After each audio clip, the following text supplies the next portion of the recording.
आपण आपण या ते आठवी विसरे केवते काय जीभ जिभेते चाखे न चाखे. म्हणाले आपल्याला आपलं स्मरण ठेवावं लागतं का, म्हणजे आपल्याला आपलं स्मरण असतंच आणि आपण आपल्या स्मरणाशिवाय राहूच शकत नाही, राहतच नाही. आठवी विसरे केवते म्हणाले आठवणं म्हणजे त्याची आठवण, आपलेपणाची आठवण विसरे केवते. कसं काय विसरेल, विसरणार नाही. काय जीभ जिभेते चाखे न चाखे. म्हणाले जीभ जिभेची काय चव आहे हे घेते का. जीभ कुठल्या तरी पदार्थाची चव घेते, जिभेची चव आपण घेत नाही असं. तर त्यामुळे आपुले आपणासी स्मरण विस्मरण न घडे निश्चयेसी जीभ चाखी न चाखी जिभेसी हे म्हणणे संभवे का. तिन्ही गोष्टी त्यांनी इथे पहिल्याच ओळीमध्ये घेऊन आपल्याला वरचा जो अर्थ आहे तो पूर्णपणाने लावून दिला आहे. त्यांनी म्हटलंय आपुले आपणासी स्मरण विस्मरण न घडे निश्चयेसी. आपलं आपल्याला स्मरण सारखं मी आहे मी आहे असं काही स्मरण द्यावं लागत नाही, किंवा हो का मी तेव्हा नव्हते का म्हणजे आता तर मी आहे असंही काही म्हणावं लागत नाही. म्हणजे केव्हा तरी आपण नव्हतो आणि आता आपण आहोत अशी काही स्थिती येत नाही जोपर्यंत आयुष्यात मनुष्य कोमात जातो.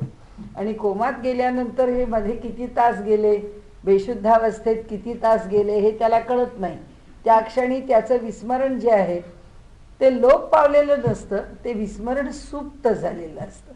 म्हणजे आपण म्हणू मग तेव्हा कुठे गेलं स्मरण, तेव्हा स्मरण गेलेलं नाही, ते स्मरण फक्त सुप्त झालं आहे. सुप्त याचा अर्थ प्रकट नाही आहे, त्या स्मरणाची प्रकट जाणीव नाही. जसं आपण म्हणतो की भिंत आहे, ही भिंत चैतन्यमय आहे ना, तर हो भिंत चैतन्यमय आहे, पण त्या भिंतीची जाणीव सुप्त आहे. त्या भिंतीला जी जाणीव आहे ती तितकी, जी आम्हाला जाणीव आहे ती तिला नाही आहे. ती तिला होईल तेव्हा ती चालायला लागेल, तेव्हा ती थांबणार नाही तिथे. तिला जेव्हा तिच्या चैतन्याची जाणीव होईल तेव्हा आमच्यासारखी ती गतिमान होईल, आमच्यासारखी ती हालचाल करेल. तसंच इथे आपण आपल्याला विस्मरतो अशी स्थिती येत नाही. अशी स्थिती ज्यानी येते ते काहीही स्वीकारू नये असं शास्त्र आपल्याला सांगतं. म्हणजे उदाहरणार्थ चहा, जे आमच्या मूळ स्वाभाविक स्वरूपाला अधिक उत्तेजना देतं, कॉफी अधिक उत्तेजना देतं. का त्याला मुलं तर सगळी अभ्यास करताना रात्रीच्या वेळी कोरी कॉफी घेतात. म्हणजे कोरी कॉफी तर इतकी कडक असते, म्हणजे स्ट्रॉंग असते, की त्या कॉफीने अजिबात झोप येत नाही. म्हणजे ही काय स्थिती आहे की आपण असण्याची जी स्वाभाविक स्थिती आहे त्या स्थितीपासून आपण आपल्याला बाजूला नेतो. मग हे जे बाजूला नेणार आहे म्हणजे अफू आहे, गांजा आहे, आज गुटखा आहे, चरस आहे, भांग आहे, काय असेल ते जेवढे म्हणून अंमली पदार्थ आहेत त्या सगळ्या अंमली पदार्थांना तंद्र आणि मूर्छा ह्या स्थितीमध्ये आपल्या देहाला टाकलेलं आहे त्यांनी. की एक तर तंद्रीत असतो, जे आपण बघितलं तर काम करणारी माणसं दिवसभर काम करतात, अगदी अखंड काम करत असतात, पण तोंडात गोळी लावून ठेवून दिलेली असते.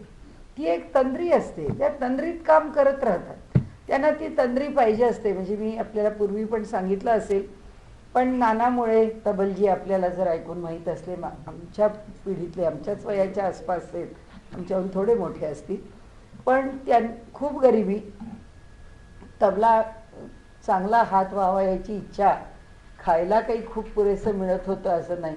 त्यामुळे तबलजीला जसं पैलवानाला खुराक लागतो तसं तबलजीला सुद्धा चांगली तब्येत ठेवायला चांगलं जेवण लागतं. इथे एक वेळा खाण्याची मारामार. हे त्यांनी सांगितलं की मुंबईत आल्यानंतर रात्री 12 वाजता हॉटेल्स बंद होत आली की, आता 11चं रिस्ट्रिक्शन आहे, तेव्हा काही रिस्ट्रिक्शन नव्हतं, 12 साडेबारापर्यंत हॉटेल्स चालायची. हॉटेल बंद व्हायची वेळ आली की म्हणाले मागच्या दारात जाऊन विचारायचं आज फुकट काय आहे. तर फुकट चटणी असेल तर नुसती चटणीच खायची. त्या दिवशी फुकट त्यांनी सांबार दिलं तर फुकट सांबारच प्यायचं. म्हणजे सांगायचा हेतू असा की ज्याचा देह ह्या अशा मिळणाऱ्या वस्तूवरती पोचला जातो तो मनुष्य काय त्या तबल्याचा सराव करण्याकरता ताकद आणणार. तर ते म्हणाले की एक मी ठेवलं होतं, काही 4 आणे 2 आणे काहीतरी जर जवळ जमले तर ते सगळे गोळा करून ठेवायचे. 15 दिवसांनी एकदा चांगलं लिटरभर दूध आणायचं, चांगली थंडाई करून भांग घालायची आणि रात्री बसताना ते दूध प्यायचं. आणि भांग चढायच्या आधीच ज्या ठेक्यावर आपल्याला मेहनत करायची आहे, तो ठेका आधी सुरू करायचा. म्हणजे ते काय, ती तंद्री असते की त्या तंद्रीत जे सुरू केलं तेच चालू राहतं. म्हणून म्हणाले मग एकदा ती तंद्री किंवा ती भांग घेऊन बसलं की 17 तास म्हणाले मी तोच ठेका वाजवत असे. म्हणजे ही एखाद्या काय म्हणू आपण वाईट गोष्टीचा फार चांगला करून घेतलेला उपयोग आहे. वास्तविक पाहता योगसूत्रकारांनी ह्या तंद्रेला आणि ह्या मूर्छनेला, मूर्छना आहे म्हणजे विशुद्धावस्था आहे की जी अवस्था दारूसारख्या अंमली पदार्थांनी येते, 8-8 तास, 4-4 तास, 2-2 तास, 5-5 तास, काय जी माणसाला त्या अंमली पदार्थाच्या सेवनाने, आता त्या याच्यामध्ये ज्याला आपण आजकालचं ब्राऊन शुगर वगैरे म्हणतो, खरं अफूचं डेरिव्हेटिव्हच आहे ते, पण तरीसुद्धा त्याच्यामध्ये कसं आहे, त्याच्यात हॅल्युसिनेशन्स आहेत. म्हणजे मनुष्य वेगळे वेगळे काहीतरी भानावर असल्यासारखा असतो म्हणावं, पण तो काहीतरी चमत्कारिक जगामध्ये वावरत राहतो, काही वेगळंच तो अनुभव घेत राहतो, काही वेगळ्याच तंद्रीत असतो. त्याला तंद्रा म्हटलंय. आणि त्याच्यात जर जास्त झालं तर त्याला असं मूर्छना म्हटलंय की त्याला जशी मूर्छा यावी, बेशुद्धी यावी, तशी त्याची ती तार लागते की त्या तारेतच तो असतो, त्याला दुसरं काही भान नसतं. हे जे ब्राऊन शुगरवाले आहेत त्यांना भान असतं, त्यांना काही दिसत असतं, चेहरे नीट दिसत नसतात, ते काही पूर्ण बेशुद्धावस्थेला गेलेले नसतात, पण त्यांची जी अनुभवाचे विश्व आहे ते आमच्याबरोबर राहून आमच्यासारखं राहिलेलं नसतं. पण जो अंमली पदार्थ सेवन करून पडतो, म्हणजे दारू पिऊन पडतो, त्या दारू पिऊन पडणाऱ्याला मात्र काय, त्याला कशाचंच भान नसतं.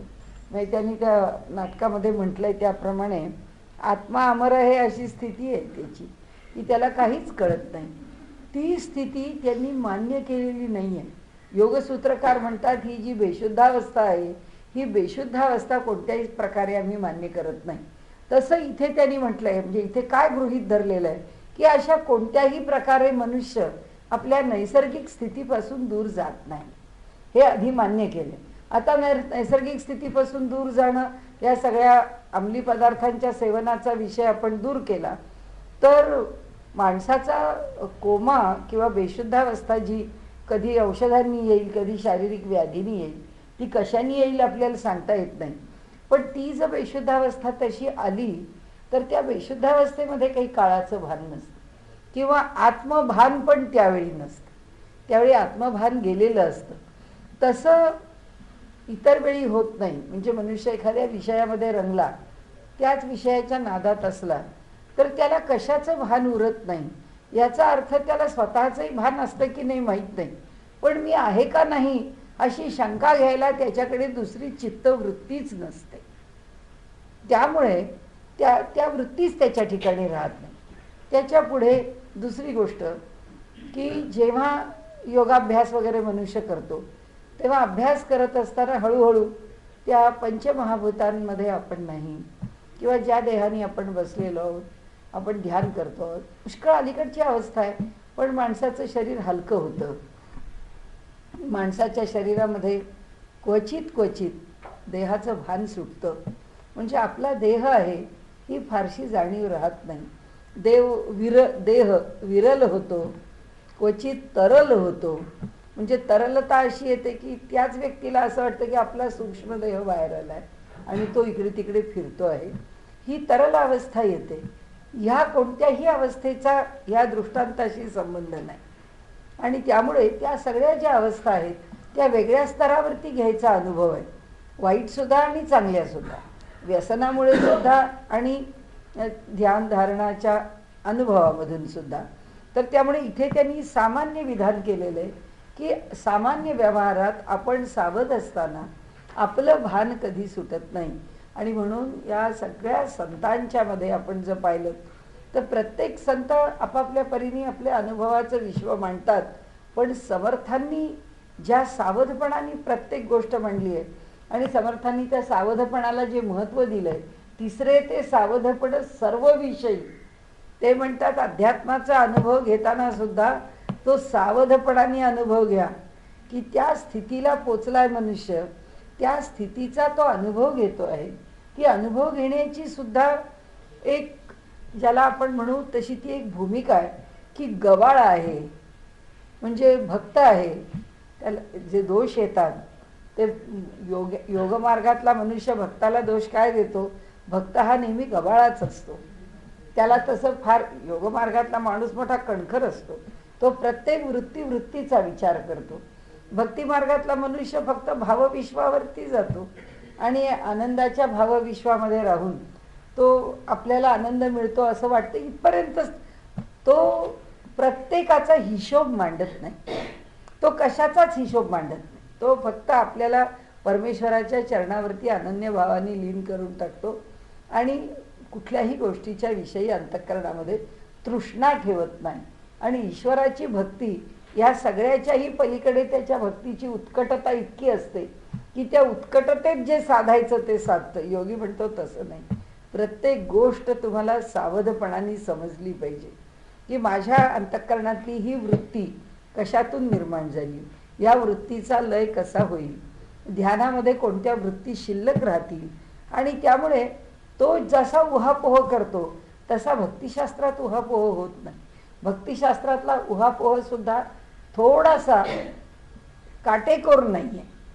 तो उहापोह थोडा आपण ज्याला ढोबळ म्हणू, अशा ढोबळ स्वरूपामध्ये उहापोह केलेला आहे. पण योगसूत्रामध्ये शेवटच्या वृत्तीपर्यंत जसं आपल्याला गणित सोडवत जातो ते शेवटी त्या उत्तराशी पोचेपर्यंत गणित सुटलं असं होत नाही. तसं योगशास्त्रामध्ये ते शेवटपर्यंत सोडवत येतात. भक्तीमध्ये ती स्थिती नाही, कारण ती भावाच्या पातळीवरची स्थिती असल्यामुळे माऊली इथे फार काटेकोर आहे. कारण योगमार्गाची व्यक्ती आहे आणि योगाच्या अभ्यासामधून सगळा अनुभव ताऊन सुलाखून निघालेला आहे. आणि म्हणून आपण या ते आठवी विसरे केवते म्हणाले, आपल्याला आपली आठवण राहत नाही असं कसं होऊ शकेल? असं होणार नाही. आपण आपल्याला विसरू असं कसं होऊ शकेल? होणार नाही. आणि म्हणून ते म्हणतात, काय जीभ जिभे ते चाखे न चाखे. म्हणाले जीभ काय जिभेला चाकते? म्हणाले जीभ म्हणजे आता आम्ही कशाने चाकणार? जिभेनी जिभेला चाकणार. जिभेनी जिभेची काय चव घ्यायची आहे? जीभ दुसऱ्या वस्तूची चव घेते. त्यामुळे जिभेला चाखणं हे संभवत नाही. अशा अर्थाने इथे त्यांना सांगायचा विषय काय आहे?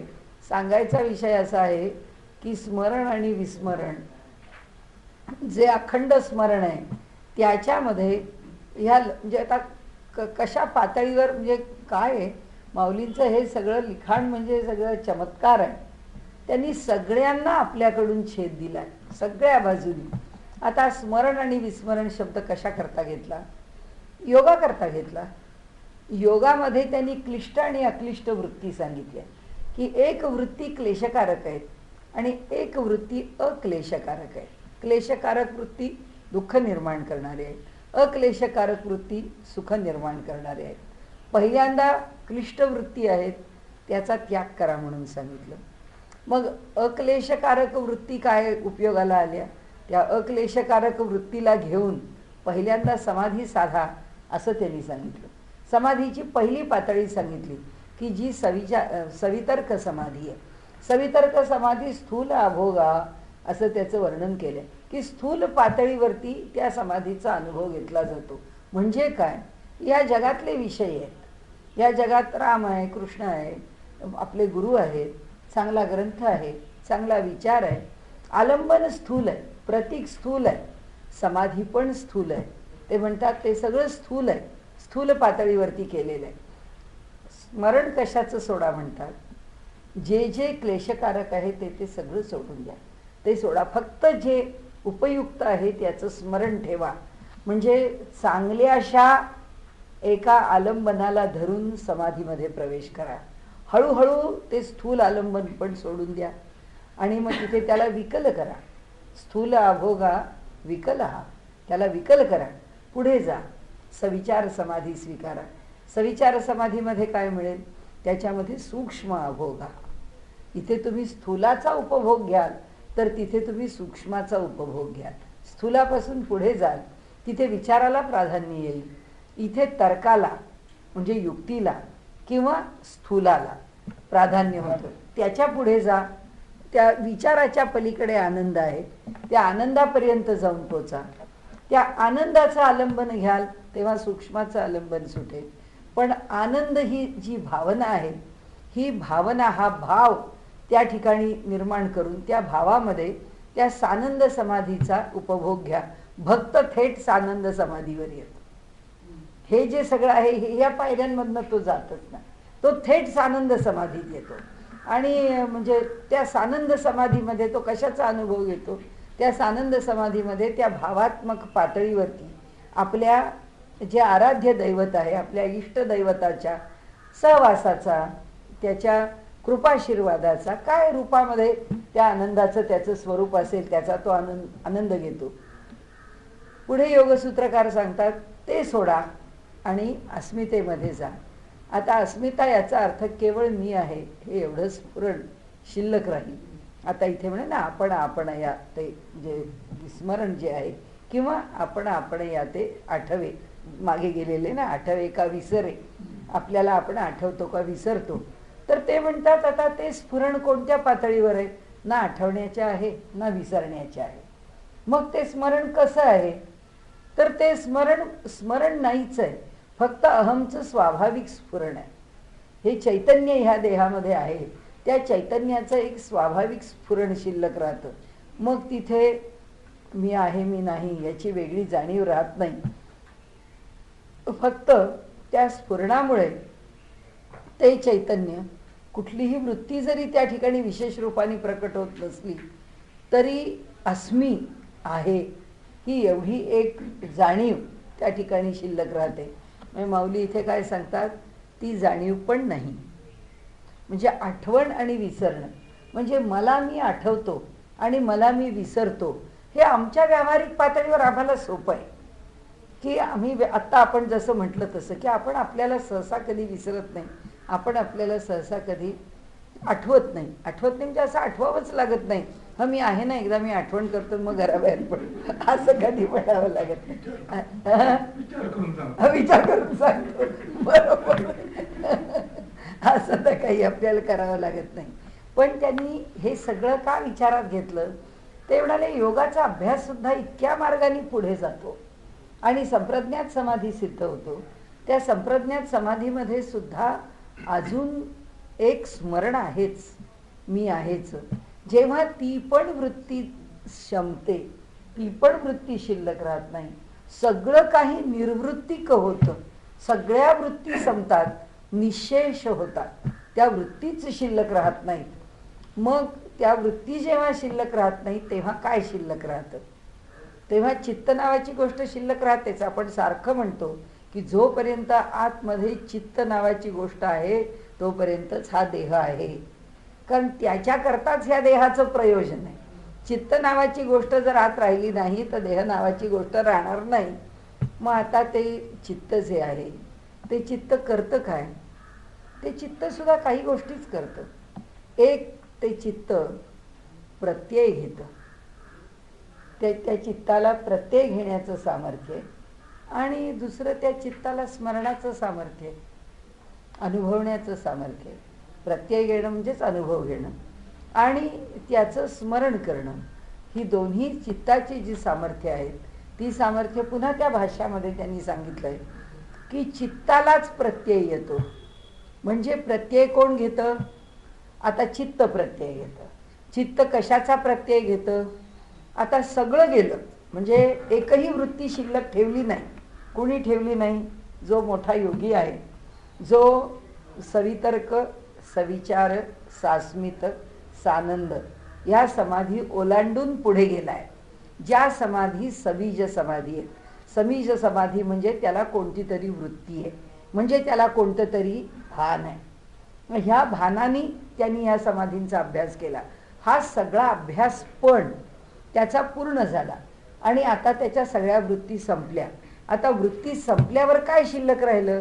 आता चित्तात वृत्ती शिल्लक राहिली नाही. मग चित्त कसं शिल्लक राहिलं? तर संस्कार मात्र चित्त शिल्लक राहिलं. चित्तातला संस्कार कशाचा? चित्त प्रत्यय घेणार आहे आणि घेतलेला प्रत्यय आपल्या ठिकाणी ठेवणार आहे, म्हणजे स्मरणात ठेवणार आहे. माऊली त्या स्मरणाची गोष्ट बोलतात. माऊली म्हणतात की ते जे स्मरण आहे ते स्मरण कसं आहे, जे चित्तामध्ये ठेवलं जातं ते जे स्मरण आहे. आता संस्कार मात्र चित्त तरी का राहतं ते जर तसं राहिलं नाही तर डोळ्यांनी पाहिलं हा अनुभव येणार नाही. कारण कोण आणणार अनुभव? चित्ताशिवाय कोण अनुभव येणार? त्यातल्या अहमचं स्फुरण नाही, त्यातल्या बुद्धीला जाणीव नाही, त्यातल्या मनाने काही करता येत नाही, त्याच्याकडे कोणतं स्मरण नाही, तर चित्त काय करणार? म्हणजे चित्ताच्या सगळ्या वृत्ती, माऊली सांगते, सगळ्या वृत्ती संपवल्या, चित्ताच्या सगळ्या वृत्ती संपवल्या तरी चित्त राहिलं का? आणि चित्त राहिलेलं का करतं, काय करतं आणि कशा करता राहतं? तर त्या योग्याच्या ठिकाणी चित्त नावाची गोष्ट काहीही कार्यकारी नसली, त्याला कसलीही उपाधी नसली, तरी सुद्धा तो पाऊल टाकतो आहे म्हणजे तो या जगाचा अनुभव घेतो आहे. तो भोजन करतो आहे म्हणजे तो व्यवहार करतो आहे. तो झोपतो आहे म्हणजे आमच्यासारखं लौकिक क्रिया हालचाल त्याच्या देहाची होते. ही हालचाल कुणामुळे होते आणि ही हालचाल कशी होऊ शकते?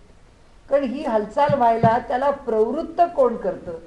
त्याला चित्त प्रवृत्त करतं. चित्ताशिवाय जीव नाही प्रवृत्त करत. आपण जे एक लक्षात पक्क ठेवलं आहे, चित्त चैतन्य फरक. चित्त म्हणजे चैतन्य, जीव चैतन्य, आणि चित्त म्हणजे अंतःकरण, जीव उपाधी, ज्याच्यामध्ये मन, बुद्धी, अहंकार आणि स्मरण या चार गोष्टी ज्याच्यामध्ये आहेत, ज्यामुळे देह चालतो. आणि ह्या चार गोष्टी का आल्या? कारण ह्या आमच्या पूर्वसंस्कारांमुळे आल्या. संस्कार कशाशी निगडीत राहिला? चित्ताशी निगडीत राहिला. त्या दिवशी आपण विषय बोललो ना की ते मूल जन्माला आलं किंवा जन्माला येणाऱ्या मुलावर संस्कार केले कुणावर संस्कार? चित्तावर केले. घालवले कुणाचे संस्कार? चित्ताचे घालवले. जे वाईट आहेत ते चित्ताचे संस्कार घालवले, जे चांगले आहेत ते संस्कार टिकवले.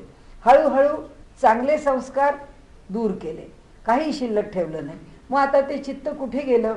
मग आता ते चित्त त्या चैतन्याजवळ जाणारं, जे अहमचं स्फुरण आहे, त्याचं स्वतःच्या अस्तित्वाचं, म्हणजे आपण भिन्न आहोत, ही जी जाणीव आहे ना आपल्याला की चैतन्यापेक्षा म्हणजे परमेश्वरापेक्षा आपण भिन्न आहोत.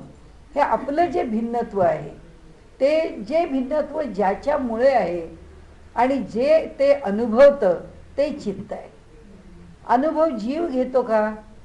अनुभव जीव घेत नाही.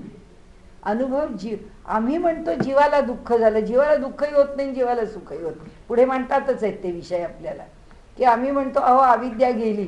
ते म्हणले अविद्या होती कुठे म्हणून जायला, आणि ती होती कशावरती? ती नव्हतीच, ती खोटीच आहे, असं तो विषय पुढे आहे. पण आत्ताचा जो विषय आहे तो चित्ताचा आहे. म्हणजे आम्ही सगळा जो अनुभव घेतो तो जीव घेत नाही, तो चित्त घेत नाही. आता ज्याच्या ठिकाणी कोणतीच वृत्ती शिल्लक राहिली नाही, मग वृत्तीच नाही तर अनुभव कसा? कारण अनुभव ही वृत्ती आहे, प्रत्यय ही वृत्ती आहे, स्मरण ही वृत्ती आहे. म्हणून ते स्मरणाचा विषय शेवटपर्यंत सोडत नाही. ते स्मरण ही वृत्ती आहे. तर आता वृत्ती शिल्लकच ठेवायची नाहीये. आता हे जे चाललं आहे त्याच्यामध्ये आता आत्मतत्वापर्यंत पोचण्याचे जे अनेक गोष्टी ते मांडत चाललेत, त्या मांडणीमध्ये आता जे शिल्लक राहणार नाही ते वृत्ती राहणार नाही, अविद्या राहणार नाही, सगळं आता ते टोकाकडे आले. म्हणजे आता मांडणं जे आहे ते आता अलीकडच्या पातळीवर नाही राहिलं, ते आता अगदी पलीकडच्या पातळीवर गेलं. तर मग आता ती जर ह्या कोणत्याही गोष्टी तिथे राहणार नाही, जर स्मरण राहणार नाही, अविद्या राहणार नाही, तर मग चित्ताचं काय? तर म्हणून त्याला पतंजलींनी संस्कार मात्र चित्त असं म्हटलंय, की केवळ संस्कार मात्र. म्हणजे तो योगी बाहेर व्यवहार करायला लागला की या जगाचा अनुभव घेतो, म्हणजे त्याला प्रत्यय येतो जगाचा. तसाच तो ध्यानाला बसला की त्याला ध्यानाचा प्रत्यय येतो. म्हणजे हे जे चित्ताचं काम आहे की व्युत्थानामध्ये आता जर स्मरणच नाही, तो व्युत्थान म्हणजे आपल्यासारखा लौकिकात वावरतोय. आता ह्या खोलीत बसला आहे तो, आणि त्याला जर हे दार आहे हेच कळलं नाही तर तो योगी काय करेल? कारण हे दार आहे हे कळण्याकरता त्याला वृत्ती पाहिजे, कारण त्याच्याशिवाय हे दार आहे हे त्याला कळणार नाही. तो नुसताच असा बसला तर ही भिंत आणि तो यात काही फरक पडणार नाही, कारण ह्या भिंतीतून आता कोणतीच वृत्ती निर्माण झाली नाही. ती वृत्ती का निर्माण होईल? जर त्याच्या ठिकाणी चित्त असेल तर. ते चित्त त्याच्या ठिकाणी आहे का? तर ते चित्त त्याच्या ठिकाणी असेल पण माहीत नाही, पण त्याच्या ठिकाणचं चैतन्य सुप्त आहे. त्यामुळे त्याच्या ठिकाणचं जे चित्त आहे ते पण सुप्त आहे. कारण चैतन्य आल्याबरोबर ते चित्त येईल, तोपर्यंत ते चित्त येणार नाही. तर म्हणून आता हे जे स्मरण आहे त्यांनी सांगितले, आपण या ते आठवी विसरे केवते. आपण आपल्याला आठवतो किंवा आपण आपल्याला विसरतो. हे कसं घडतं? हे घडतं का? असं होऊ शकतं का? नाही होऊ शकत म्हणाले. व्यवहारामध्ये स्थूल पातळीवर बघितलं तर कधीच आपण आपल्याला विसरत नाही, आपण आपल्याला कधी आठवत नाही. आणि अगदी पुढच्या पातळीवर गेलं तरी योगी निर्बीज समाधीमध्ये गेला आणि त्या समाधीच्या स्थितीमध्ये त्याला ह्या कोणत्याही वृत्तीतून येणारा अनुभव किंवा तो प्रत्यय त्याला येणारच नाही आहे. कारण तिथे वृत्ती शिल्लकच राहणार नाही आहे. तिथे वृत्ती शिल्लक नाही, पण तिथे प्रत्यय आहे. तो प्रत्यय घेतो आहे तिथे. तो प्रत्यय घेऊन जेव्हा तो बाहेर येतो त्या समाधी स्थितीच्या आणि ह्या जगात वावरतो, तेव्हा त्याला वाढलेला भात हा भातच दिसतो, त्याला वाढलेली आमटी ही आमटीच दिसते. म्हणजे ही वस्तू आमटी आहे, ही वृत्ती आहे. ही वस्तू भात आहे, ही वृत्ती आहे. उत्पन्न झालेला प्रत्येक विचार त्याच्या वैशिष्ट्यानेच उत्पन्न झालेला आहे. आता मी तुमच्याकडे का पाहिलं? म्हणजे प्रश्न तुम्ही मला विचारला आणि मी इकडे तोंड करून उत्तर द्यायला लागले, तर याचा अर्थ असा की प्रश्न कुठून येतो माहीत नाही. म्हणजे ऐकणाऱ्याला कुठून आला प्रश्न कळलं नाही, उत्तर कुणाला द्यायचं आहे हे पण कळलं नाही. हा वृत्ती विशेष का? आता मला बोलायचं आहे तर मला फक्त तुमच्या एकट्याशी बोलायचं नाही आहे. मग त्यावेळी आपण सगळ्यांनाच हे करतो. म्हणजे संबोधन आपल्याकडे शब्दांनी आपण अमुक अमुक म्हणत नाही, आपण त्या त्या व्यक्तीकडे नजर टाकतो. कारण का? तर विशेषत्वाने मी बोलत नाही, मी सामान्यत्वाने बोलते. म्हणून जेव्हा आपण सगळ्यांकडे पाहतो तेव्हा आपण सामान्यत्वाने पाहतो. आणि जेव्हा तुम्ही मला विशेषत्वाने प्रश्न विचारला तेव्हा तुमच्या प्रश्नाचं उत्तर ह्यांच्याकडे बघून मी दिलं तर 5-7 मिनिटांनी ते मला सांगतील, कल्याणीबाई एक मिनिट थांबा, तुम्हाला प्रश्न मी नाही त्यांनी विचारला. म्हणजे विचारणाऱ्यालाच सांगणाऱ्यालाच कळलं नाही प्रश्न कुठला. वृत्ती हा विशेष आहे. म्हणजे आता इथे 2 आपल्याकडे मोबाईल्स आहेत. हा विचार मनात येणं हा वृत्ती विशेष आहे. कुठलाही विचार हा कुठल्या तरी विशेषाशिवाय येतच नाही. काहीतरी वैशिष्ट्य त्याच्यात येणारच आहे, कारण तो त्या दिशेने आहे.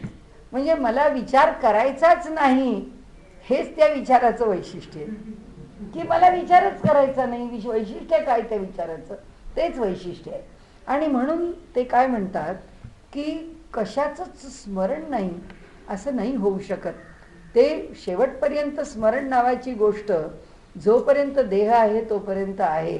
मग त्या ज्या लौकिक आमच्या स्मरणाला आणि त्या चित्तामध्ये येणाऱ्या स्मरणात काय फरक आहे हे त्यांना सांगायचं आहे. की तो अनुभवानी संपन्न असलेला पुरुष आहे, पण तो आमच्यासारखा वावरतो की नाही? त्याला भात भाजी आमटी आमच्यासारखी खाता येते की नाही? त्याला ती तशीच लागते की नाही? तशीच लागते. भाताकडे पाहिल्यावर त्याच्या डोक्यामधला आलेला विचार हा भात आहे, हा जसा माझ्या डोक्यात विचार येणार आहे तसाच त्यांच्या डोक्यात विचार येणार.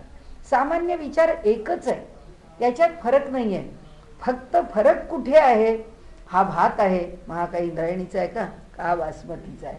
हा गरम आहे का हा गार आहे? हा शेगडीवरचा आहे तो जास्त छान आहे, तो अमका आहे तो फार मला आवडतो, हा आहे असा फडफडीत भात मला आवडत नाही, ते माझ्या घशात टोचतो. हे सगळे जे विचार आहेत हे आमच्या एका वृत्तीशी निगडीत आहे. त्याच्या ठिकाणी फक्त हा भात आहे, हा भात जेवायचा आहे, ह्या एवढी वृत्ती कुठपर्यंत निर्माण होते? तो भात समोर आहे तिथपर्यंत निर्माण होते.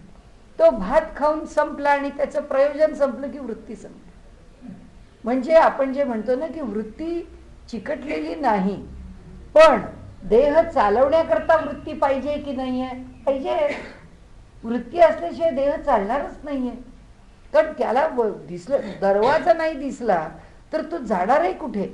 म्हणजे दरवाजा आहे हे वैशिष्ट्याने ती वृत्ती निर्माण होऊन दारातून आत जायचंय किंवा दारातून बाहेर यायचंय हा विचार त्यालाही यायलाच पाहिजे, पण तो तेवढाच आहे. म्हणजे आम्ही घरी गेल्यावर कोणी नाही म्हटलं त्यांचं ते दार कसं, हो हो ते एक जाळीचं दार होतं, मग ते बाहेरचं दार होतं, म्हणजे कुणी चौकशी करायला लागलं तर आमचं जे कीन ऑब्झर्वेशन आहे आणि ते आमच्या मनामध्ये इम्प्रेशन देऊ नये, ते संस्कार म्हणजे इम्प्रेशन आहे, त्याचा ठसा आमच्या अंतःकरणावर उमटतो, त्याच्या अंतःकरणावर उमटत नाही. कारण तो त्याच पातळीवरती ती जी वृत्ती आहे त्या वृत्तीचा निचरा होतो. ती वृत्ती येते, वृत्ती संपते. समाधी स्थितीमध्ये तो अनुभव जो घेतो तो कुठल्याही वृत्तीच्या शिवाय घेतो आणि त्याचा अनुभव पुढे सरकत जातो. आणि म्हणून त्यांनी आपल्याला सांगितलं की काय जीभ जिभे ते चाखे न चाखे, आपुले आपणासी स्मरण विस्मरण न घडे निश्चयेसी, जीभ चाखी न चाखी जिभेसी. हे म्हणणे संभवे का? जीभ जिभेला चाखते किंवा चाखत नाही हे म्हणणं संभवेल का? नाही. आपण असं विचारू शकू की काय हो तुम्हाला कॅडबरी चॉकलेट आवडतं का आवडत नाही, तर उत्तर आहे की हो मला चॉकलेट आवडतं, हो मला चॉकलेट आवडत नाही. पण काय हो तुम्ही रोज जीभ चाखता का चाखत नाही, हा काही प्रश्न, हा म्हणाले प्रश्नच होऊ शकत नाही, कारण हा विषयच नव्हे. म्हणून आपुला आपण आठव झाला व आपणा आपण विसरून गेला, ऐसे कवणाच्या अनुभवाला आले काय जगामध्ये. हा प्रश्न त्यांनी आमच्याकरता केला की नाही माहीत नाही, पण हा योग्याकरता नक्की आहे की जो सगळं सोडून पलीकडे निघून गेलाय तो काही त्याचं स्मरण विसरलाय का? तो त्याचं स्मरण विसरला नाही, तो त्याचं कर्तव्य विसरला नाही, तो त्याचं जीवन जगण्याची पद्धती विसरला नाही, यातलं तो काही विसरला नाही. आपुला आपण आठव झाला व आपण आपणा विसरून गेला, ऐसे कवणाच्या अनुभवाला आले काय जगामध्ये. नाही म्हणाले. ज्याचं डोकं खांद्यावरती आहे त्याच्या ठिकाणी हा अनुभव नाही. वेडा मनुष्य आहे तो, त्या मेंटल हॉस्पिटलमध्ये आहे, तिथे बसून तो स्वतःला राजेंद्र प्रसाद म्हणेल, तिथे बसून तो स्वतःला नेहरू म्हणेल, कारण तो त्याला विसरलेला आहे, त्याची बुद्धी कार्यकारी नाही आहे. त्यामुळे प्रश्न त्याचा नाही आहे, सामान्य मनुष्याच्या सामान्य बुद्धीचा प्रश्न आहे. म्हणून आपण म्हटलं की त्याला पर्याय आहेत की नाही, पुष्कळ आहे. आणि कोणताही दृष्टांत किंवा कोणतीही पद्धती किंवा कोणताही विषय हा समजून घेताना त्याचे जे अपवाद आहेत ते अपवाद महत्त्वाचे नाही आहेत, तो मूळ विषय आपल्याला महत्त्वाचा आहे. तर त्या मूळ विषयाप्रमाणे त्यांनी आपल्याला असं सांगितलं की चाखणे रूप ती जिव्हा तिसी, चाखणे न चाखणे न निश्चयेसी. चाखणे रूप जी जिव्हा, म्हणजे चाखणं हेच जिचं रूप आहे, ती जीभ आहे, तिसी चाखणे, तिला चाखणे, न चाखणे न निश्चयेसी. तिचं चाखणं किंवा न चाखणं याचा निश्चयाने याचा काही संबंध येत नाही, हे होऊ शकत नाही. तैसे नित्य स्मरण रूप आत्म्यासी स्मरण विस्मरण असना. म्हणून म्हणाले ज्याचं नित्य स्मरण आहे असा जो आत्मा आहे त्या आत्म्याच्या ठिकाणी स्मरण विस्मरण संभवत नाही. तो आत्मा नित्य आहे, त्याला आम्ही स्मरण केलं काय न केलं काय तो आहेच. आमच्या त्यांचा विषय तोच चालू आहे की आम्ही शब्दांनी, आम्ही विचारांनी, आम्ही विशेषत्वानी त्याचं स्मरण केलं आणि न केलं यांनी फरक काय पडतो ते तिथे आहेच. त्यांनी जशी उदाहरणं दिली ना की ऊस, ते म्हणाले त्या शेतामध्ये ऊस लागलेला आहे किंवा ऊसाच्या ठिकाणी रस आहे, रसाला गोडी आहे. आम्ही म्हटलं हो काय सुंदर रस आहे हो, हा जो जी जात आहे ऊसाची किंवा हा जो प्रकार आहे ऊसाचा हा प्रकारच फार गोड आहे, आम्हाला त्याचा रस खूप आवडला किंवा आम्हाला तो ऊस खूप आवडला. आता हे फक्त आमची अभिव्यक्ती आहे, आम्हाला काय वाटलं त्याची. आम्ही काही बोललो नाही बोललो तरी त्या ऊसाच्या मधला रस गोडच होता, तो गोडच राहणार होता आणि आम्ही बोलण्याच्या आधीच तो तिथे उपस्थित आहे. त्यामुळे आमच्या बोलण्याने तिथे काही फरक पडणार नाही. आणि म्हणून त्यांनी असं म्हटलं की तिला न ये चाखावयास चाखण्यास परी चाखण्याच्या चवीस जाणेचं ती. पण चाखणं तीच जाणते, म्हणजे चाखणे न चाखण्याचे प्रयोजन जिव्हेस नाही साचे. चाखणे रूप तियेचे स्वरूप मूळचेच मूर्तिमंत. म्हणजे चाखणे न चाखण्याचे प्रयोजन जिव्हेस नाही साचे. आता जिव्हेला आम्ही चाखावा का चाखू नये हे प्रयोजनच नाही, हा विषयच संभवत नाही. म्हणून म्हणाले चाखणे रूप जियेचे स्वरूप मूळचेच मूर्तिमंत. ते मूळचंच रूप आहे, म्हणजे ती मूळचीच आहे, तसा तो आत्मा मूळचाच आहे. ती जीभ जीभ रूपानेच तिथे राहते आहे. म्हणाले जागणे या नीद नाही, मा जागणे घडे काही, स्मरण दोन्हीही स्वरूपी तैची. मनुष्य जागा आहे, तर अखंड जागा राहणारा माणूस आहे. त्याला झोप नावाची गोष्ट काय माहीतच नाही. त्यामुळे तो म्हणतो हे आपल्याला काय माहिती नाही. ज्या माणसाचं आरोग्य उत्तम आहे, ज्याला खणखणीत 3 वेळा भूक लागते, त्या माणसाला जर आपण म्हटलं काय हो तुम्हाला हे पचेल का, तो म्हणतो पचेल का किस गली का नाम आहे, तुम्ही मला काही आणून खायला घाला, मला पचतच आहे. म्हणजे पचत नाही असा काही पदार्थ असतो हेच मला माहीत नाही, कारण माझा हा अनुभवच नाही. तुम्ही काही दिलं तरी खाऊन पचवणारा मनुष्य, तो म्हणतो पचत नाही ही गोष्टच मला माहीत नाही, आरोग्य नाही ही गोष्टच मला माहीत नाही. अशा प्रकारेच आहे की जो अखंड जागा आहे, ज्याच्यापर्यंत निद्रा नाही, मा जागणे घडे काही, त्याला तुम्हाला जागरण झालं का हो असा प्रश्न विचारण्याचा प्रश्नच येत नाही, कारण तो कधी झोपतच नाही, तो अखंडच जागा आहे. म्हणून जाग्यासी निद्रा नाही, मग त्या जागा म्हणणे काही, त्याला जर झोपच नाही तर त्याला जागा आहे असं कसं म्हणावं.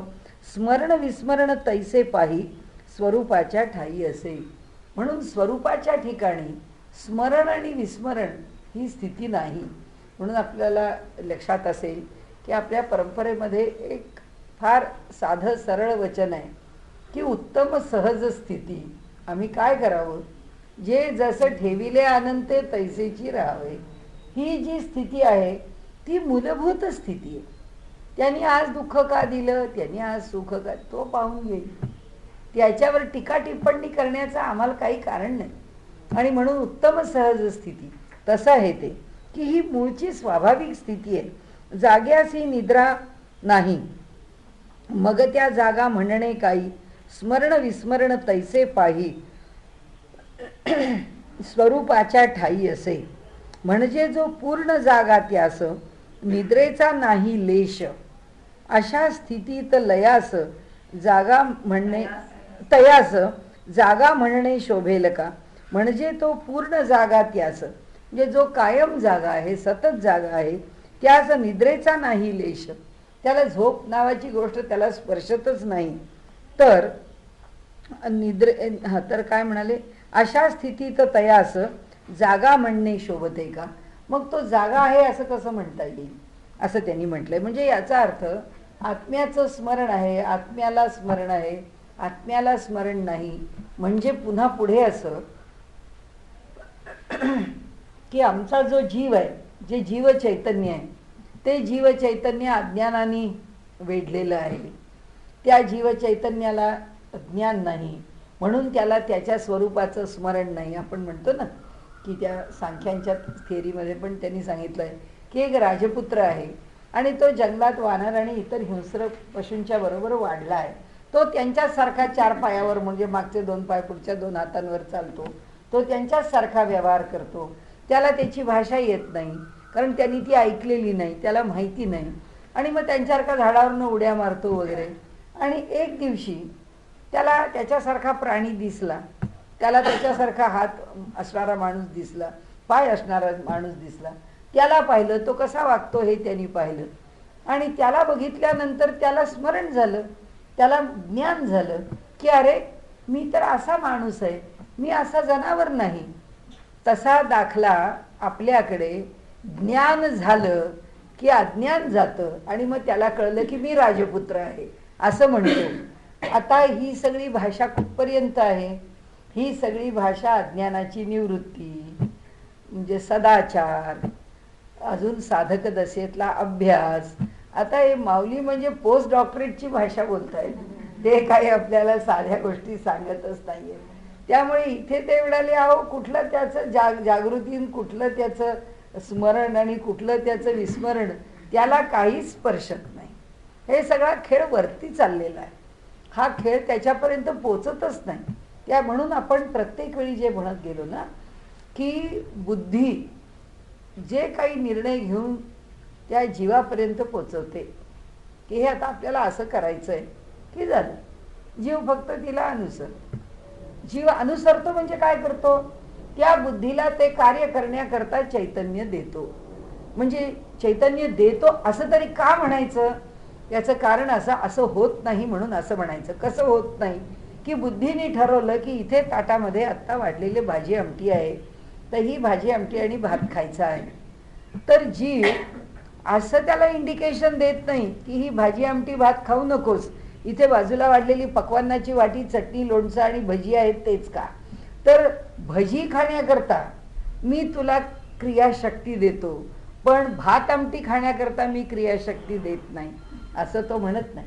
व्यवहारामध्ये ताटात श्रीखंडाची वाटी आहे, आपल्याला डायबिटीज आहे, आपल्याला ते श्रीखंड खायचं नाही, तेव्हा बुद्धीने काय ठरवलेलं आहे, काही झालं तरी हा हात त्या वाटीकडे जाणार नाही, त्या वाटीतला चमचा उचलून आपल्या तोंडात जाणार नाही. म्हणजे आपली शक्ती त्या वाटीतलं श्रीखंड खाण्याकरता खर्च होणार नाही. हे ठरवलं कुणी? हे बुद्धीने. हे बुद्धीने ठरवल्यावरती घडलं कुणाकडून? देहाकडून. म्हणजे घडवतीये कोण? फक्त प्रकृती. आता ती घडवणारी जी प्रकृती आहे त्या प्रकृतीला फक्त साथ कुणाची मिळते? शक्ती, म्हणजे परमात्म्याच्या चैतन्याची.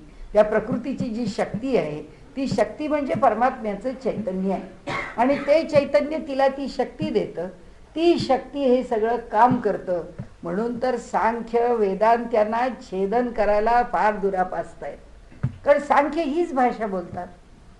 सांख्य असं म्हणतात हे जर सगळं प्रकृती करते आणि जीव जर काही करत नाही, तो फक्त बुद्धीला अनुसरतो. म्हणजे आम्ही निर्णय घेतला, एखाद्याने निर्णय घेतला त्याचं डोकं फोडायचं की घेतला निर्णय त्यांनी, मग तो डोकं फोडायचा निर्णय घेतल्यावर जीव त्याला असा एक सल्ला देत नाही की बाबा रे, हे डोकं फोडणं तुझी बुद्धी सांगते, पण मी तुला सांगतो तू डोकं फोडू नको, असं जीव सांगत नाही. मग कोण सांगतं?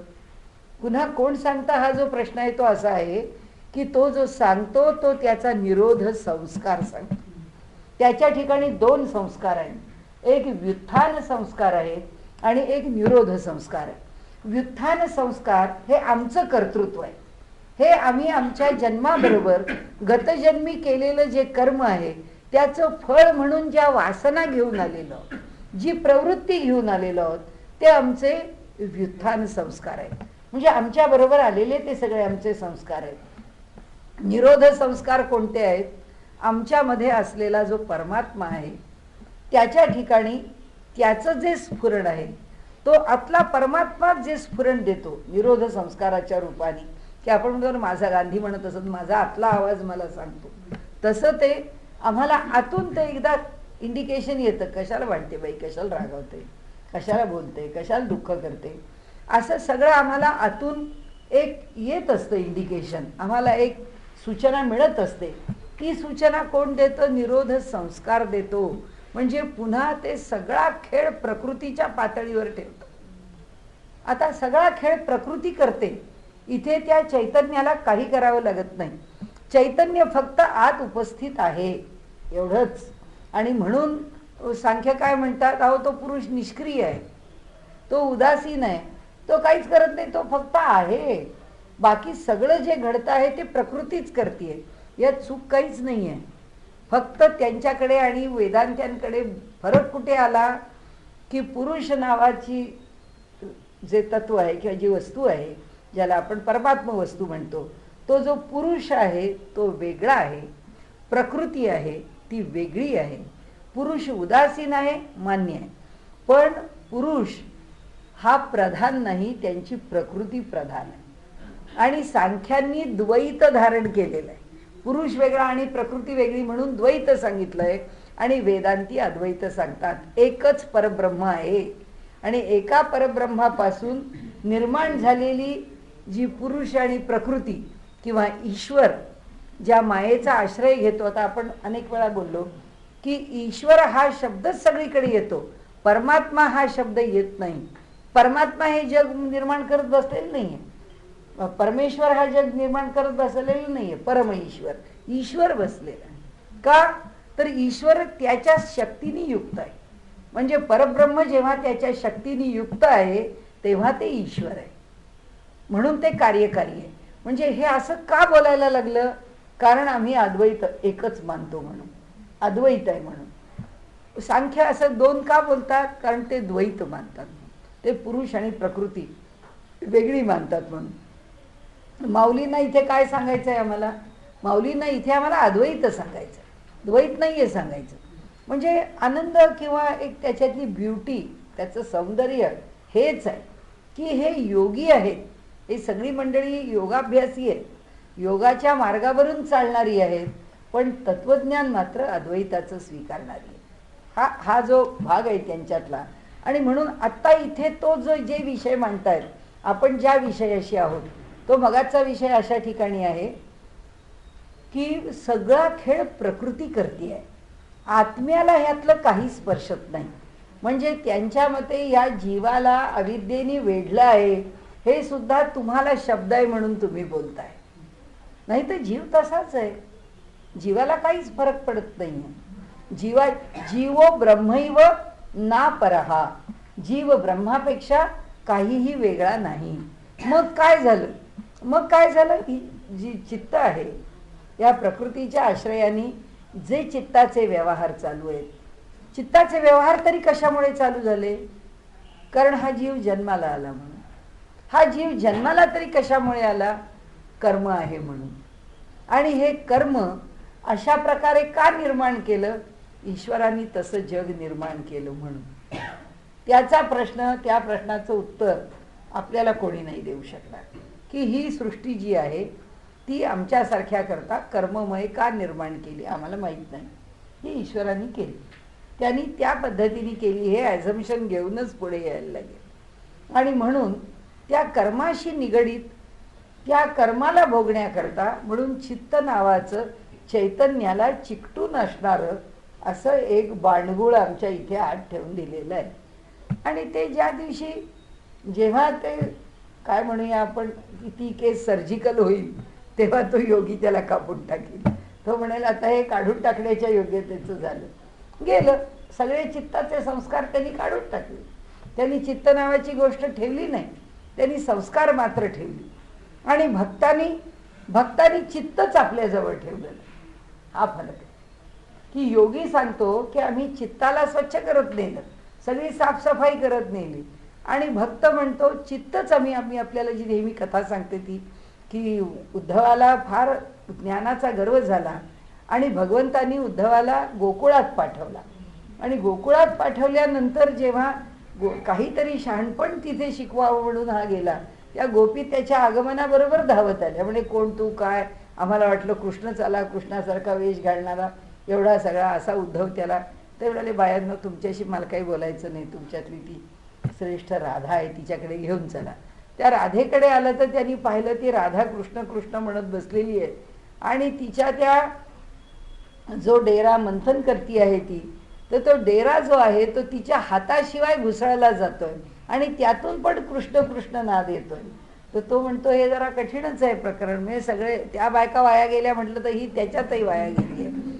तिला एक तो पत्र देतो की कृष्णाने तुला पत्र दिलंय. ते पत्र ती जेव्हा वाचते तेव्हा तिच्या डोळ्यातनं अश्रू आणि त्या सगळ्या पत्रावर पडतात. ते सगळं पत्र वाहून जातं, कारण अशाई आहे ती. तर तो म्हणतो अगं बाई त्याच्यात काय लिहिलंय, वाचायचं तर होतं.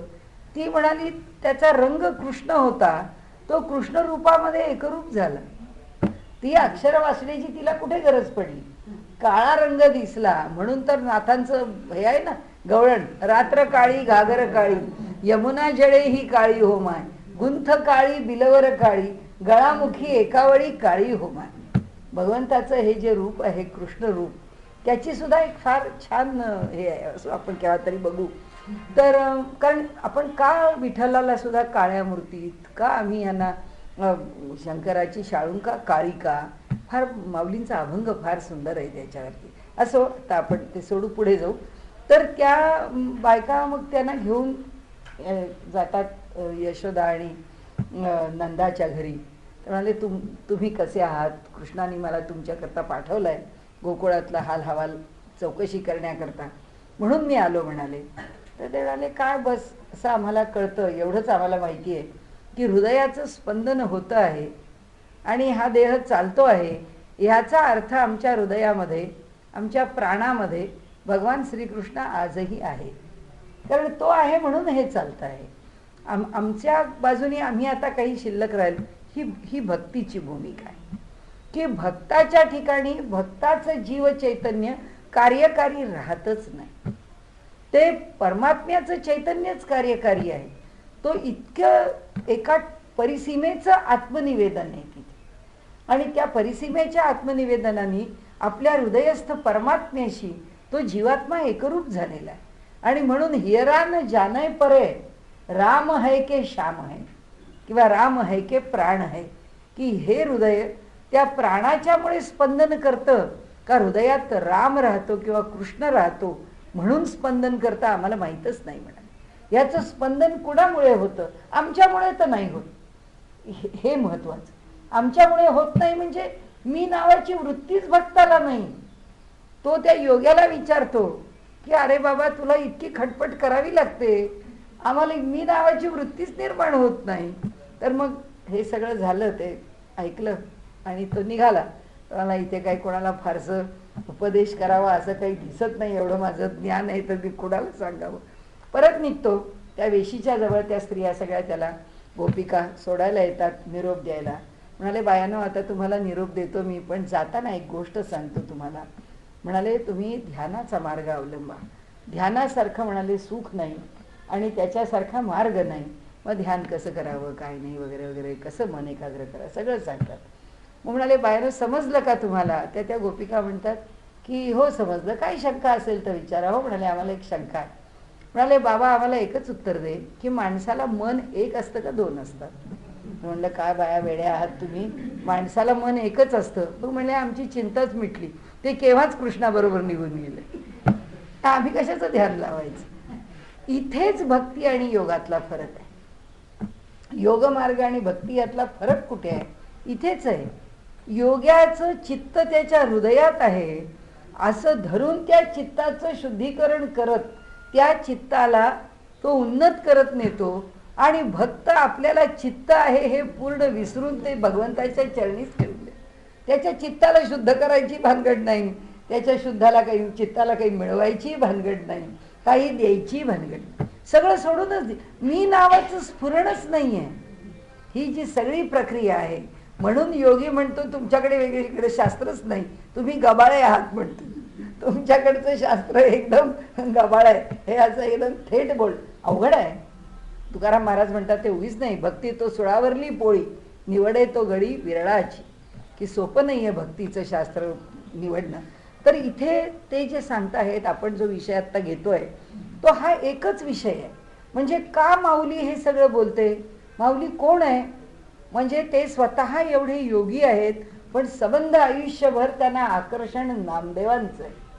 ते म्हणाले नामदेवा तुम्ही मला विसंबून कधी राहू नका. तुमच्या अंतःकरणातला जो भक्तिभाव आहे, कसा असावा हा भक्तिभाव, कसा निर्माण होत असेल हा भक्तिभाव, तुमच्याकडचा जो भक्तिभाव आहे या भक्तिभावाचं मला आकर्षण आहे. म्हणजे एवढ्या मोठ्या योग्याला सुद्धा शेवटी आकर्षण भक्तीचं आहे. पण प्रत्येक पातळीवरती ज्याचं निवेदन आहे, ज्याचं स्पष्टीकरण आहे, काय भक्तीचं शास्त्र नाही असं नाही, भक्तीचं सुद्धा शास्त्र आहे. पण इथे ज्या मार्गाने अनुभव घेतलेला आहे त्या अनुभवामध्ये अनुभवाचं विश्लेषण करत जाताना काय काय टप्प्यावर विश्लेषण करावं लागतं ते विश्लेषण माऊली करते इथे. आणि म्हणून ते आपल्याला म्हणतात की आत्म्याच्या ठिकाणी यातलं काही राहत नाही. काही राहत नाही याचा अर्थ जीवाला चित्त चिकटत नाही, जीवाला चित्त चिकटून नाही. म्हणून आपण म्हटलं ते बाणगुळ आहे. ते बाणगुळ म्हणजे ऑपरेबल आहे, त्याला जर कापून टाकलं तर ते काही तिथे राहणार नाही आहे. आणि त्यामुळे ते कसं कापायचं एवढं फक्त योग्याने पाहायचं आहे. आणि त्याची प्रक्रिया आपल्याला माऊली सांगते इथे. म्हणाले म्हणजे तो पूर्ण जागा त्यास निद्रेचा नाही लेश, अशा स्थितीस तयास जागा म्हणणे शोभेल का. त्या जागा काय, तो नित्यच जागा आहे. म्हणून जो विषय ना तो हा आहे की तुम्ही कसले त्या जीवाला शुद्ध करायला देणार. ते चित्त करतो काय, आपण फक्त चित्ताला शुद्ध करतो. शुद्धता चित्ताची आहे, जीवाची काहीच नाही आहे. जीवाच्या ठिकाणी ते तसंच शुद्ध बुद्ध नित्य मुक्तच आहे. त्यामुळे सगळी भानगड आहे ती चित्त या प्रकरणाचीच आहे. आणि म्हणून ते म्हणतात का की मुळीच ते जागेपण निद्रेसी आहे सापेक्ष जाणं. आता आणखीन काय सांगितलं की त्या जीवाच्या ठिकाणी सापेक्ष गोष्टच नाही. म्हणजे हा जीव अज्ञानी आहे आणि अज्ञानामुळे ह्या भवसागरात पडलाय. ते म्हणाले अरे कुठला जीव अज्ञानी, ना जीव अज्ञानी आहे ना जीव ज्ञानी आहे. ज्ञान आणि अज्ञानाच्या पलीकडे असणारं ते विशुद्ध चैतन्य आहे. त्याला काही ज्ञान अज्ञान तिथे लेप पावत नाही. म्हणून ते म्हणतात की का की मुळीचं ते जागेपण, कशाला त्याला ते निखळ जागा आहे. जर निद्राच नाही, निद्रा असेल तर त्या जागेपणाला जागेपण येईल. पण जर निद्राच नाही तर ती अखंड स्थिती आहे जाग असण्याची. म्हणून काकी मुळीचं ते जागेपण निद्रेसी आहे सापेक्ष जाणं. जेथे निद्रेचे आहे शून्य तेथ या जागेपणास थारा नाही. जिथे निद्रा शून्य झालेली आहे तिथे कुठलं जागेपण, कारण ती येतच नाही, सततच जागा येतो. म्हणजे आता तुम्हाला श्रीमंती आली का असं टाटाला विचारावं का, असं बिर्लांना विचारावं का, असं ते म्हणतील आता श्रीमंती काय यायची, अखंड श्रीमंतीचं 2-2 पिढ्या 3-3 पिढ्या त्याच्यातच आहे. तर ही पिढी म्हणेल आम्हाला काय माहिती. साधं किर्लोस्करांच्याकडे म्हणजे शांतनुरावांचं चरित्र लिहिलं, त्यात कॅक्टस अँड रोजेस नावाने लिहिलं. मी म्हटलं बरोबर आहे, पुढची पिढी लिहील रोजेस अँड पेटल्स, आणि त्याच्या पुढची पिढी लिहील पेटल्स अँड पेटल्स, दुसरं काहीच नाही. आता ह्या पिढीने काय म्हणावं कॅक्टस आणि रोजेस म्हणून, त्यांना कॅक्टस आणि रोजेस म्हणण्याचं कारणच नाही. अखंड एक स्थिती आहे. ज्या अखंड एका स्थितीला आल्यानंतर म्हणून ते सांगतात की जेथे निद्रेचे आहे शून्य तेथे न जागेपणास थारा, तेथे या जागेपणास थारा नाही. मूळची निव्वळ जागृती सापेक्ष धर्मरहित निश्चिती तेथ निद्रित जागा या शब्दा पंक्ती फोल आहेत सर्वथा. तिथे जाग झोपणं हे शब्द काही खरे नाहीत. ते निव्वळ जागेपण, जागा शब्दातीत जाणं, तैसे हे स्मरण विस्मरण मुळी न ठाई आत्म्याच्या. ते जसं निखळ जागेपण आहे तसं जागणं, त्याला जाग करणं हे सगळं म्हणणं जसं चुकीचं आहे, तसंच हे स्मरण आणि विस्मरण. हे कुणाला उत्तर दिलं, आपण मगाशी म्हटलं तसं तत्वज्ञानाला उत्तर दिलं की जीवाला विस्मरण झालं होतं म्हणून तो देहात्मबुद्धीने वागत होता.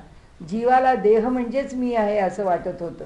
पण जेव्हा देह म्हणजे मी आहे हे अज्ञान गेलं आणि मी म्हणजे चैतन्य आहे हे ज्ञान आलं, म्हणजे ह्याचं स्मरण आलं, तेव्हा तो जीव या भवसागरामधून सुटला.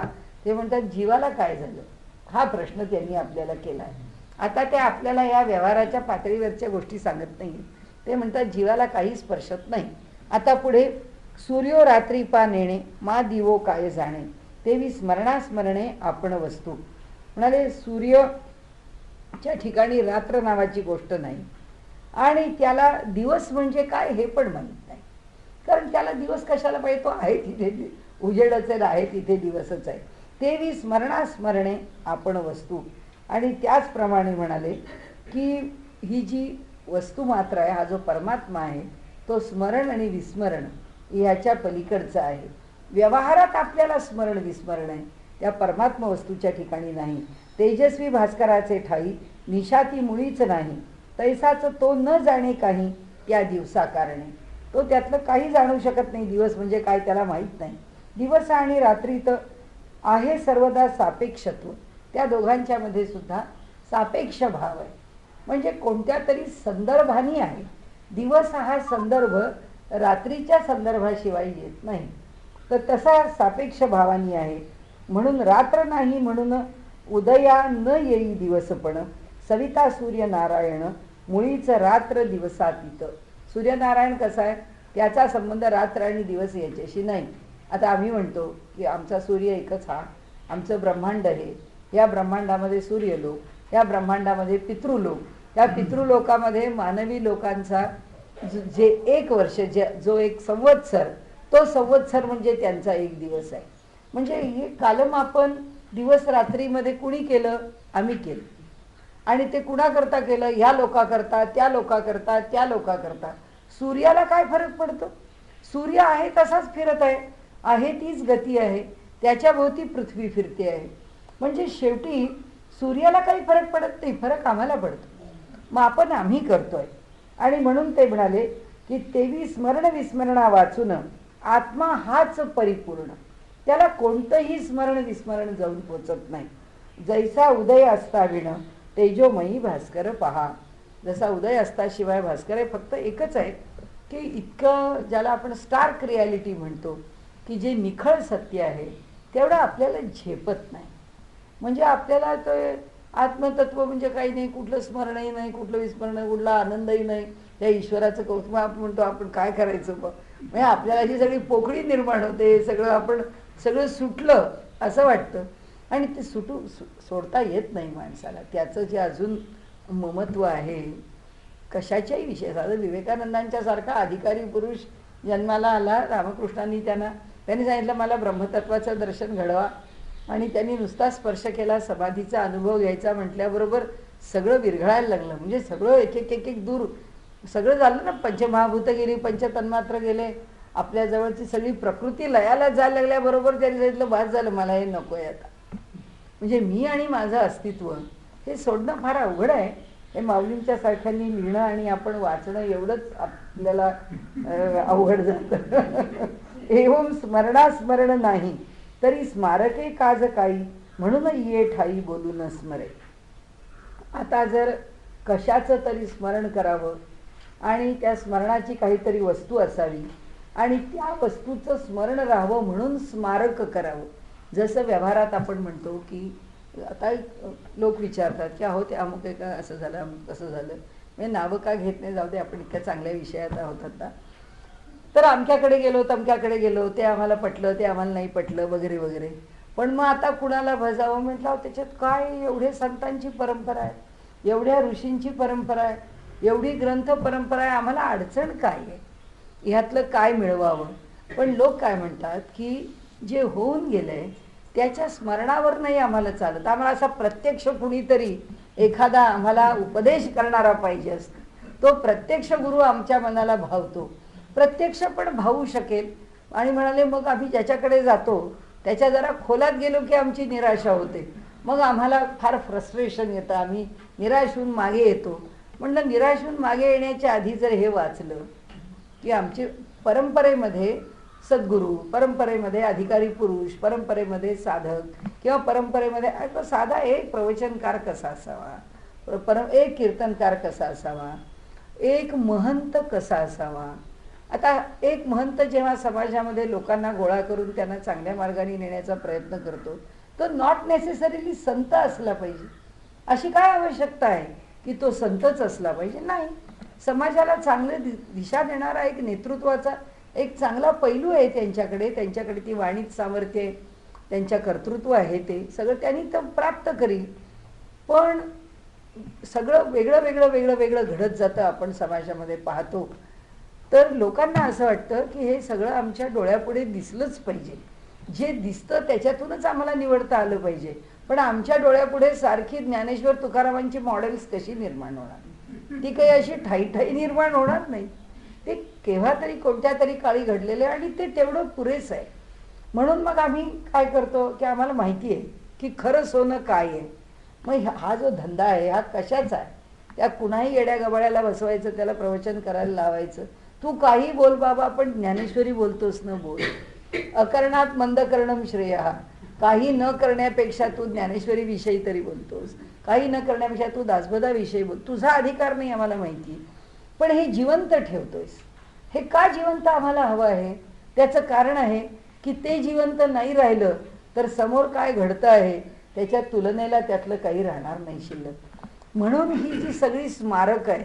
आता बघा टीव्हीच्या सिरियलवर उंच माझा झोका आलाय. मला आश्चर्य वाटलं की म्हटलं आता अशी सिरियल सुद्धा यायला लागली की आमचा इतिहास काय विषय आणणार तुम्ही? माणसाच्या मनाला सुखावणारा विषय तुम्हाला नाही आणता आला तर माणसातल्या कर्तबगार लोकांचं चरित्र तरी आणावं असं वाटायला लागतं की ते तरी का घडतं, ते तरी कसं घडतं, तो इतिहास तरी असा का घडतो, ती जीवनं तरी अशी का घडली. काही त्याची कार्यकारण परंपरा आहे. असं काही नाही आहे की विनाकारण कोणी मुलींची लहान वयात लग्न करत होते वगैरे वगैरे. तो आत्ता आपला विषय नाही. पण हे पुन्हा स्मरणच आहे ना. शिवाजी महाराजांचं पुन्हा पुन्हा स्मरणच आहे ना. इतिहासाचं पुन्हा पुन्हा स्मरणच आहे ना. रामायणाचं, महाभारताचं, काय कार्टून्समध्ये हनुमान, कार्टून्समध्ये गणेश, जे असेल ते पॅलेटेबल करा आणि समोरच्याला पाजवा, एवढंच आहे. की ते इतकं सोप्यात सोपं करावं आणि पोचवावं. तर ते म्हणतात की एवं स्मरण स्मारक नाही तरी स्मारके काज काही. म्हणाले त्यामुळे स्मरणास्मरण नाही, म्हणजे स्मरण नावाच्या गोष्टीला स्मरण नाही, म्हणजे त्याचं स्मरण, ज्याचं स्मरण करायचं आहे त्याच्या ठिकाणी स्मरण नावाची गोष्ट पोचतच नाही. तर स्मारक कशाचं बांधायचं, म्हणजे कशाची स्मारक उभी करायची असं. म्हणून ये ठाई बोलू न सरे, म्हणून आपल्या संबंध वैदिक परंपरेत कालाचं कधी स्मरण केलेलं नाही आणि कुणा व्यक्तीचं कधी स्मरण केलं नाही. आजकाल आहे, आजकाल होणावं असं नाही. एक डायरी मेंटेन केली पाहिजे. तुम्ही प्रवचन करता, आज प्रवचन झालं की तारीख आणि प्रवचन ते स्थान हे लिहून ठेवलं. कशा करता? या जगामध्ये अब्जावधी लोक जन्माला येत आहेत, अब्जावधी लोक जात आहेत. सामान्य मनुष्य आपल्या आपल्या आयुष्यामध्ये काही ना काहीतरी करत असतो, पण प्रत्येक मनुष्य आपली आयडेंटिटी, आपलं वैशिष्ट्य, त्याचं स्मरण, म्हणजे शेवटी हे जग म्हणजे थडगं होईल. सगळ्यांचं जर असं स्मरण माणूस ठेवायला लागला तर अडगळ फक्त स्मरणाची होईल. ज्याचं स्मरण करावं एवढ्यांचं स्मरण राहिलं पाहिजे. आणि म्हणून बघा आपल्या संबंध वेदांमध्ये सुद्धा कोण ऋषी, त्याचं काय कुळ, त्याचा काय इतिहास आपल्याला काही माहित नाही. फक्त विषय समोर आहे आपल्या, ते केव्हा केलं काही गरज नाही. आमचं स्मरण ठेवण्याची ते म्हणतात काही आवश्यकताच नाही. जे पोचायला हवंय तेवढं पोचलं पाहिजे.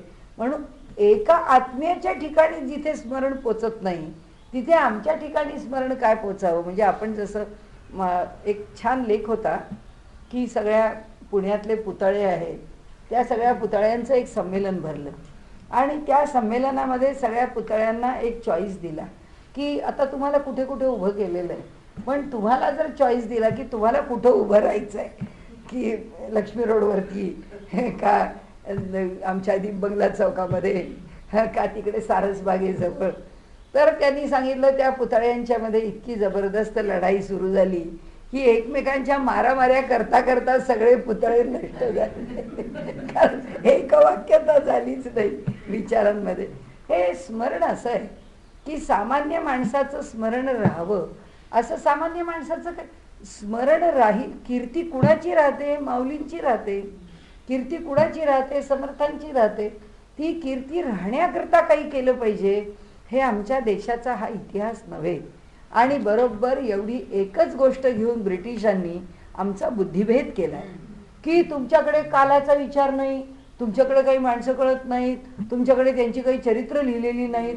अहो आम्हाला त्याच्याशी कर्तव्यच नाही आहे, आम्हाला फक्त त्याचा काय बोध आहे याच्याशी कर्तव्य. शिवाजी महाराजांनी काय केलं याच्याशी आम्हाला, शिवाजी महाराजांची उंची 5 फूट 5 इंच का शिवाजी महाराजांची उंची 5 फूट 7 इंच? त्यांनी कोणती तलवार आयुष्यभर घेतली का 5-7 तलवारी ठेवल्या? भवानी तलवार मिळाली का मिळाली नाही ह्याच्याशी काही कर्तव्य नाही आहे. त्यांनी काय केलं एवढंच. म्हणून त्यांनी इथे म्हटलं आहे की आमच्याकडे स्मरण नावाच्या गोष्टीचा फार वेगळा विचार आहे की स्मरण कुणाचं? ज्याचं स्मरण आपोआप राहत आहे, ज्याचं स्मरण आपोआप होत आहे. किती स्मरण आहे, कोण कुणाचा जन्म घेऊन आला, कबीरानी साईबाबा, साईबाबांचे अमुक, काय विचारू नका. त्या प्रत्येकांची जर पूर्वजन्मीचा जर हे आपण उलगड करत गेलो तर कोण कुणाच्या ठिकाणी जन्माला येतं, ते पुन्हा पुन्हा जन्माला येत आहेत, पुन्हा पुन्हा कार्य करतायत, एवढं मोठं कार्य मागे ठेवून जात आहेत. आणि आज जगामध्ये मात्र आपले फोटो ठेवा, आपल्या मुलांचे ठेवा, ते अमक्या ठिकाणी ठेवा, ते तसे ठेवा. कोण आपण? ते कशा करता ठेवायचं? काय त्याचं कारण आहे? काय त्याचं प्रयोजन आहे? असो, म्हणून ते म्हणतात की अहो स्मरण करण्यासारखं काही नाही. त्या स्मरणाचं स्मारक कसले करतो आम्ही? त्याचं तरी स्मारक आहे काज काही, त्याचं काही काम आहे का? म्हणून ये ठाई बोलू न सरे. म्हणून म्हणाले ह्या ठिकाणी काय बोलावं, ह्या ठिकाणी शब्दाचा प्रयोग करून म्हणाले त्या परमात्म्याला आम्ही प्रकट करू शकू, त्याच्याविषयी काही बोलू शकू असं आहे का? नाही म्हणाले. एवं स्मरणा स्मरण नाही, ज्याचं स्मरण करावं असं जे आद्य तत्व आहे त्याच्याच ठिकाणी स्मरण नावाचा गुण राहत नाही. आणि एक गोष्ट हे सगळ्या तत्वज्ञानाचं वैशिष्ट्य आहे की जे त्याच्याजवळ शिल्लक राहत नाही ते काहीच पुढे शिल्लक राहत, ते सगळंच नाशाला प्राप्त. म्हणून श्रेष्ठ पुरुषांनी सांगून ठेवलंय, समर्थांनी सुद्धा सांगून ठेवलंय की माझा दासबोध, माझं कार्य त्या राघवेंद्र स्वामींच्या पोथीमध्ये सांगून ठेवले की ह्या वृंदावनामधून कार्य करण्याचं काम मी 300 वर्ष करीन. समर्थांनी सांगितलं या दासबोधातून कार्य करण्याचं काम मला काही 1000 वर्ष करायला लागेल. माऊलींच्या ज्ञानेश्वरीला काम किती वर्ष करायचं आहे माहीत नाही. ते त्यांनी असं कुठंही म्हटलं नाही ज्ञानेश्वरी अमरपट्टा घेऊन आली. त्यांनी कुठंही म्हटलं नाही दासबोध अमरपट्टा घेऊन आलाय. ते काहीच म्हणत नाही. प्रश्न आमचा आहे, आम्ही ते किती काळ टिकवावं, आम्ही ते कसं टिकवावं, जे स्मरण करण्यायोग्य आहे लौकिकातलं ते कसं टिकवावं. आणि त्यांनी काय म्हणावं की आम्ही जे केलंय ते स्मरण करण्यासारखं आहे असं नाहीच आहे. त्या शब्दात काही कशाचं स्मरण आहे का? जे करायला लागलं ते केलं, आम्ही निघून गेलो. हा जो फरक आहे ना, आम्ही आणि ते, आम्ही कशाचा विचार करायचा. म्हणजे एकाने ह्या गालात थप्पड मारली आणि अपमान केला तर आम्ही म्हणू काय आम्हाला विशेष काही वाटलं नाही, कारण त्याचं स्मरण ठेवायचं काही कारण नाही. व्यवहारामध्ये स्मरणच ठेवायला पाहिजे. तेव्हा एका गालात मारत तर त्याच्या 2 गालात मारायला पाहिजे. हा व्यवहार आहे. आम्ही काही ज्ञानेश्वर नाही, आम्ही काही समर्थ नाही. आणि त्यामुळे तत्वज्ञान ही गल्लत करण्याची गोष्ट नाही. तत्वज्ञान तत्वज्ञानाच्या ठिकाणी आहे आणि ते कोणत्या पातळीवर आहे आणि कोणत्या पातळीवर, अरे बापरे, ते कोणत्या थांबूया आपण, इथेच थांबूया. एवं स्मरणा स्मरण नाही तरी स्मारके काज काही, म्हणून ये ठाई बोलू न सरे. म्हणून म्हणाले ह्या ठिकाणी शब्दाचं प्रयोजन काही उरतच नाही जर त्या तत्वाच्याच ठिकाणी ते शिल्लक राहत नाही.